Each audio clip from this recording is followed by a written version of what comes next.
You're watching TelecomTV from the 5G World event in London, and I'm joined now by Ebrahim Bushehri, who is CEO of Lime Microsystems. Ebrahim, thanks for joining us again on TelecomTV. How are you going to go about commoditising the radio access network?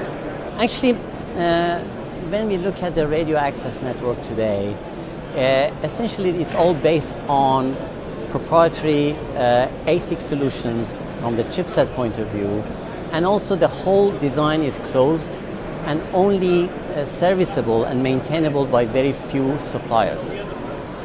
So Lime has been created with a single mission of commoditizing the radio access, as well as providing a platform that anybody can program and provide a solution and contribute towards the development of the RAN technology going forward. It's an excellent and very worthy ideal, but do you have the support of operators? Yes, certainly. We've been working with EE for some time, and now British Telecom, that are really promoting the core of the technology, i.e. the radio solution part of this. And we're working together to bring on board developers and those who can contribute towards the applications that would run on this type of platforms. And the kind of hackathon program that we have in place with BT is encouraging that. So we are in the phase of bringing on board lots of people that can provide meaningful contribution towards this effect. Your application approach is fascinating because many don't see the RAN as being anything more than boxed and pre-packaged connectivity. What kind of apps are we talking about? The platform is designed based around general purpose processors and FPGAs. These are highly programmable chipset solutions on the digital side that enables us to practically program anything on these boxes. Essentially, we are turning computers into radio access technology by marrying up that technology together with our radio solution, which is software programmable. So all of a sudden now we have a total solution that provides programmability not only on the RF side, but also on the baseband side.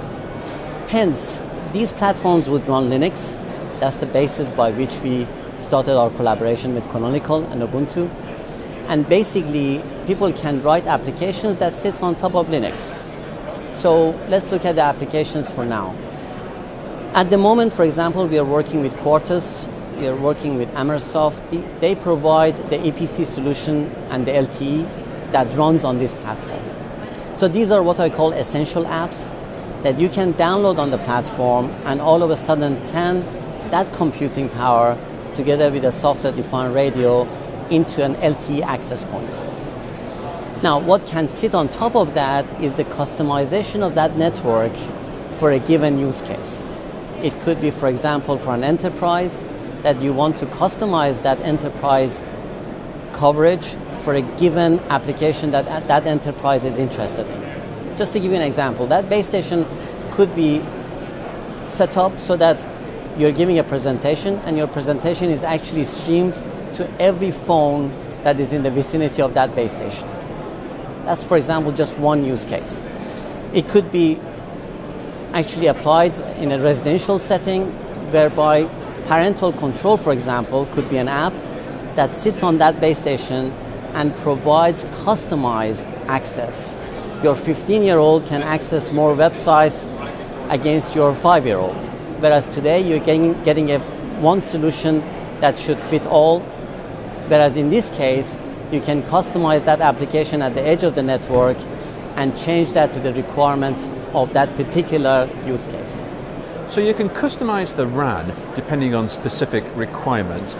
How does this sit alongside 5G's network slicing concept, where you can customize functions and assets depending on requirements? This platform is very much in line with that kind of a concept, because what you are deploying in the cloud on the servers uses exactly the same technology that we are using in our RAN technology. The same Intel processors and the same FPGAs. So here you have a much better way of slicing your network and deciding what runs at the edge of the network and what goes to the core. Essentially the same application could run on both, because the basis of the technologies are pretty much the same.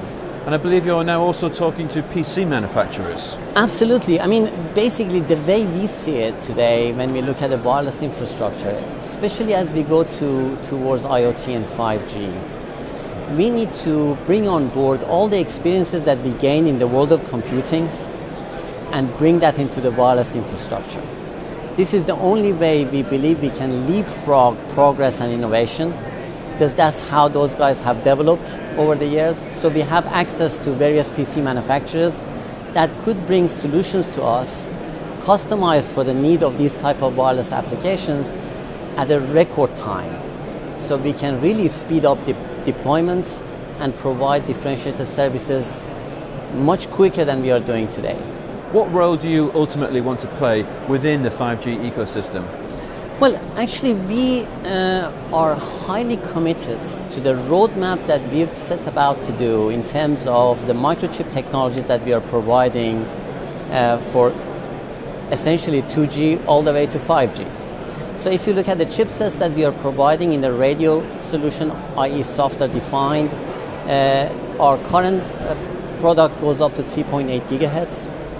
We shall soon be launching a software-defined radio solution that takes us up to 12 gig. And we have a very aggressive roadmap to take us all the way up to 100 gigahertz.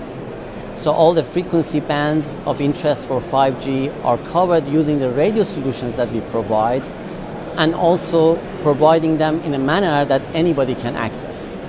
So I think that's the big change in terms of marrying up our roadmap for the chip and microchip technologies that we are providing and getting that in the hands of lots of people, essentially developers as well as suppliers. And what's your message to network operators? Why should they buy into your approach? Actually, there are three reasons why I think operators should be interested, and indeed we are seeing some interest. First of all, we need to bring commodity hardware into the radio access, because that's where the major costs are. And we need to make sure that a lot of people have got access to that technology so that they can expand the pool of suppliers that they have. Because I think with IoT and 5G, we need a lot more players come on board and provide innovation so that we can leapfrog the progress. We can't have it in a closed way and only few people can innovate and contribute. So that's the first and foremost. Secondly, I think with the mobile edge computing and bringing compute power to the edge of the network, they can customize the deployment of their networks according to the needs of the particular deployment. So I can customize that. If I'm doing a rollout up in Scotland for some communities that would require that service, I can provide applications that is in line with the needs of that community. I go to an enterprise deployment, I have different applications that I can run on that network and give them other services.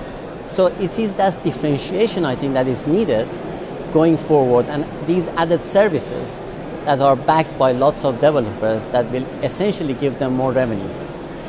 And ultimately, I think as we go forward, we need a lot of innovation in the field, so they can then pick and choose.